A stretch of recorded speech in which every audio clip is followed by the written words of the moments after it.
ఆంధ్రప్రదేశ్ రాష్ట్రంలో మరోసారి ఆందోళన బాట పట్టారు వాలంటీర్లు.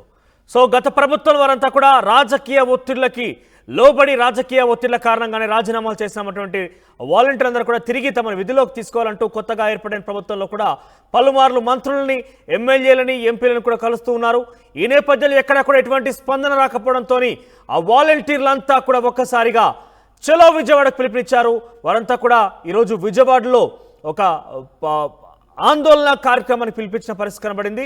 సో రాష్ట్ర వ్యాప్తంగా 3 లక్షల మంది వాలంటీర్లో దాదాపుగా 90,000 మంది వాలంటీర్ అందరూ కూడా రాజీనామా చేశారు. అందరి చేత ఏకంగా వైసీపీ ప్రభుత్వం, గత ప్రభుత్వం యొక్క రాజకీయ ప్రెషర్స్కి లోబడి రాజకీయంగా వాళ్ళు చేసిన ఒత్తిడిలే కారణం అంటూ కూడా చెప్పారు. అంతా కూడా ఏకంగా ప్రస్తుతం డిప్యూటీ సీఎంగా కొనసాగుతున్నటువంటి అప్పటి ప్రతిపక్ష పార్టీ జనసేన పార్టీలో ఆయన అధినేత పవన్ కళ్యాణ్ ఆరోపించారు. వాలంటీర్లు ఏకంగా వైసీపీ పార్టీ వ్యక్తిగత అవసరాలకు వాడుకుంటుంది, వారిని పార్టీ ప్రచారాల కోసం వాడుకుంటుంది, పూర్తిగా వాలంటీర్ వ్యవస్థ అనేది ఆందోళన కలిగిస్తుంది, ప్రజల్ని, సామాన్య ప్రజల్ని ఇబ్బందులకు గురి చేస్తున్నట్టు కూడా పవన్ కళ్యాణ్ లేవనెత్తిన పరిస్థితి కనబడింది.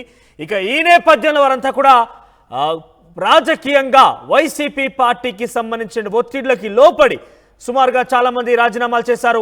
ఆ రాజీనామాలతో అంతా కూడా ఇబ్బంది పడుతున్న పరిస్థితి కనబడింది.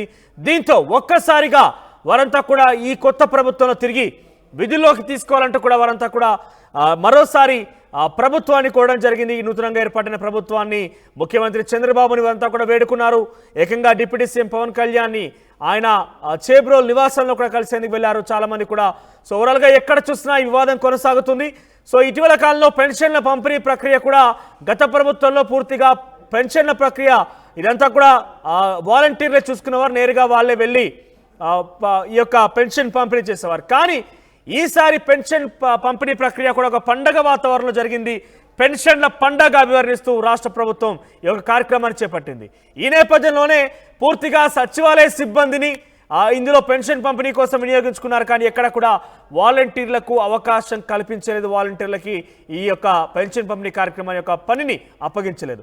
ఇటీవల ప్రస్తుతం పిఠాపురం, కాకినాడ జిల్లా పర్యటనలో ఉన్నారు డిప్యూటీ సీఎం పవన్ కళ్యాణ్. ఆయన కూడా వాలంటీర్ల సేవలు వినియోగించకుండానే, వాలంటీర్ల యొక్క అవసరం లేకుండానే పెన్షన్ పంపిణీ ప్రక్రియ జరిగింది.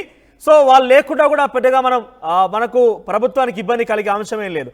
కానీ డెఫినెట్గా వారి సేవలు వినియోగించుకుంటాం, అది వేరే రకంగా వినియోగించుకుంటాం అంటూ కూడా పవన్ కళ్యాణ్ మాట్లాడారు.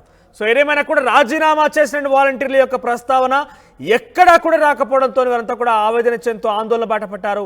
ప్రస్తుతం వారంతా కూడా చలో విజయవాడ కార్యక్రమానికి పిలుపునిచ్చారు. సో దీంతో ఒక్కసారిగా విజయవాడ మొత్తం కూడా ఆందోళనతో నెలకొన్న పరిస్థితి కనబడుతోంది. పెద్ద ఎత్తున పోలీసులు అక్కడ మోహరించి ఉన్నారు.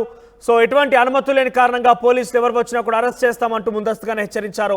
ప్రస్తుతం విజయవాడ కమిషనరేట్ పరిధిలో పూర్తిగా కూడా 144 సెక్షన్ 30లు అమల్లో ఉన్నాయి. ఇక నిరసనకు పర్మిషన్ లేదన్నారు పోలీసులు. విజయవాడ వ్యాప్తంగా పోలీసులు విస్తృత తనిఖీలు చేపడుతున్నారు. ఇక దీనికి సంబంధించి మరింత తాజా సమాచార ప్రతినిధి రాజేష్ అందిస్తారు. S Rajesh, over to you.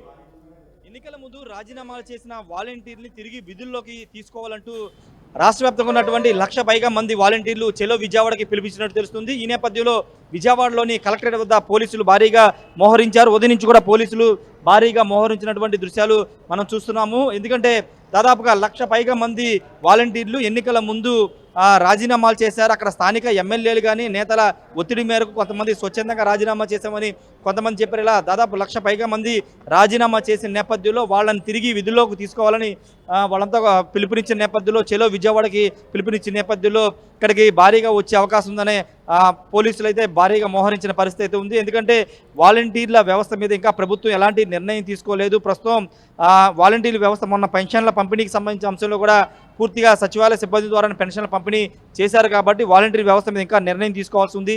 మరోవైపు రాజీనామాలు చేసినటువంటి వాలంటీర్లు ప్రతి జిల్లాలో, ప్రతి నియోజకవర్గంలో ఉన్నటువంటి ఎమ్మెల్యేలని, మంత్రుల్ని కలుస్తున్నారు. కలిసి తిరిగి తమను విధుల్లోకి తీసుకోవాలని కూడా వాళ్ళు కోరుతున్నారు. కానీ ఇంకా ప్రభుత్వం నుంచి ఇంకా నిర్ణయం రాకపోవడంతో వాళ్ళంతా ఎదురు చూస్తున్నారు. మరోవైపు ఎన్నికల ముందు వాలంటీర్లకు 10,000 రూపాయలు చేస్తామని చంద్రబాబు హామీ ఇచ్చిన నేపథ్యంలో ఇప్పుడు వాలంటీర్లు అది కూడా అడుగుతున్నారు. తిరిగి తమను విధుల్లో తీసుకుని తమ వేతనం పెంచాలని కోరుతున్నారు.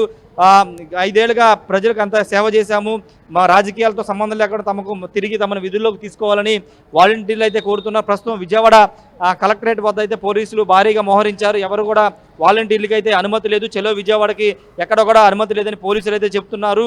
ఎవరైనా వచ్చినా అదుపులోకి తీసుకుంటామని కూడా పోలీసులు అయితే చెప్తున్నారు. ఎందుకంటే 144 సెక్షన్ అమల్లో ఉంది, సెక్షన్ 30 కూడా అమల్లో ఉందని పోలీసులు అయితే చెప్తున్నారు.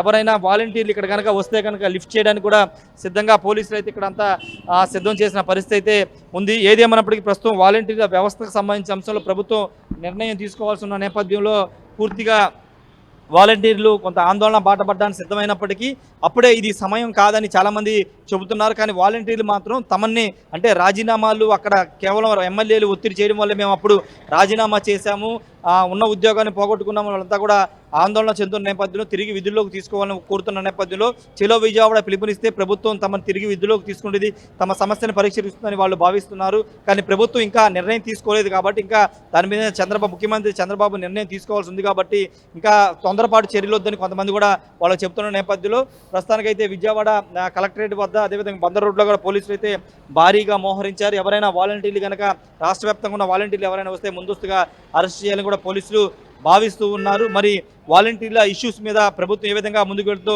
చూడాల్సిన అవసరం అయితే కనబడుతుంది. మరోవైపు వాలంటీర్ వ్యవస్థకు సంబంధించినటువంటి అంశంలో మార్పులు చేర్పులు చేయాలని రాష్ట్ర ప్రభుత్వం భావిస్తుంది. గ్రామ వాలంటీర్ని గ్రామ సేవక్గా అదేవిధంగా వార్డు వాలంటీర్ని వార్డు సేవక్గా పేర్లు మార్చి వాళ్ళని పంచాయతీ పరిధిలోనే ఉపయోగించుకోవాలని ప్రభుత్వం కసరత్తు చేస్తున్న నేపథ్యంలో ఒక 10-15 రోజుల్లో పూర్తి స్థాయిలో వాలంటీర్లు ఉన్న 33 లక్షల మంది వాలంటీర్ని ఏ విధంగా ఉపయోగించుకోవాలి, ఇన్నేళ్ల పాటు వాళ్ళని ఉపయోగించుకోవాలి అనే అంశం మీద కసరత్తు చేస్తుంది. కసరత్తు చేసిన తర్వాత వాలంటీర్ల మీద రాష్ట్ర ప్రభుత్వం ఒక నిర్ణయాన్ని ప్రకటించే అవకాశం అయితే కనబడుతుంది.